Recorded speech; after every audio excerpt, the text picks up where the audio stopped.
Dramatic developments this past 24 hours in the region in both Syria and in Gaza.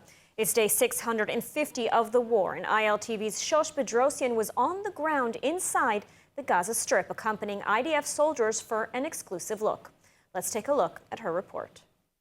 So we are one of a few journalists that are entering Gaza right now, the north of Gaza. We are going to a few locations to see how the IDF is operating in the north of the enclave. But this is really one of the first times journalists have been allowed in a long time. From our starting point at the Erez crossing in southern Israel, the IDF soldiers from Battalion 969 took us to a critical lookout point that oversees nearly all of northern Gaza and the south of Israel, a point of present and the past, as the commander says soldiers are fighting on the backdrop of October 7th. פה בצפון הרצועה עם אייקונים מאוד מאוד גדולים, שזה בית חנון ובית לאי, מרכזי כובד מאוד גדולים של חמאס.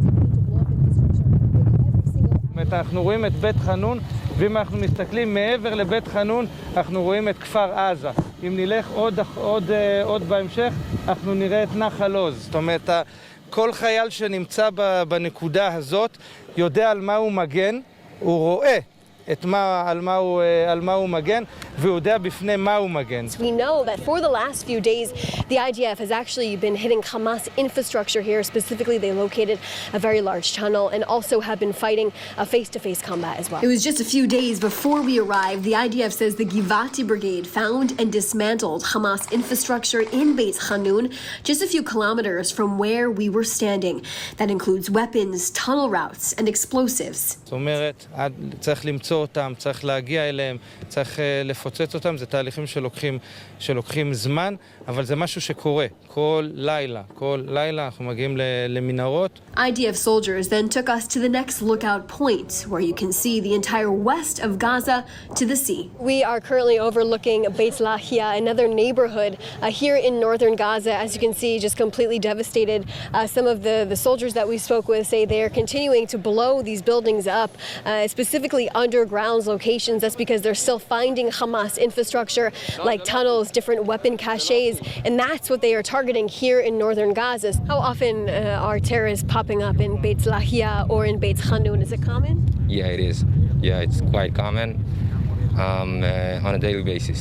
Everything around here is demolished for a reason, because everything here, it's like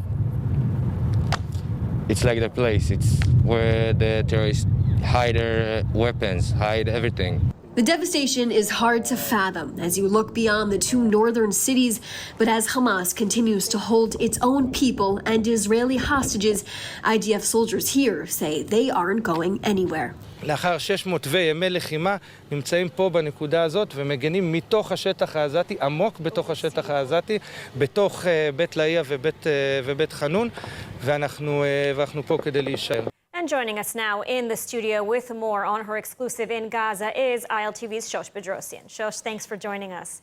So you were in Gaza. What more can you tell us? And, what are some of the latest updates since you've come out of Gaza today? Sure.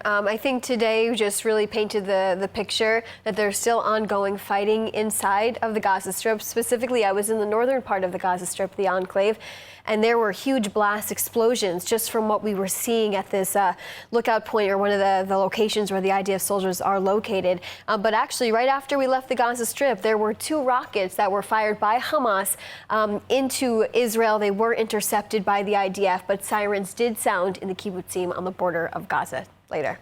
And you mentioned in the report that you saw really extreme devastation in these cities, and that still there are Hamas terrorists. I mean, we're on day 650 of the war, but there are still Hamas terrorists popping up every day. Yeah, and it's hard to imagine that they really are located there, because where can you actually live and where can you be?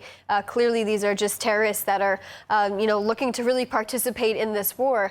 There's no way life can carry on in those areas, but the soldiers did tell me today they target and they continue to take out those buildings to destroy the weapons that lie within those neighborhoods, those areas. All right, Shosh, thank you so much for the report and for joining us today.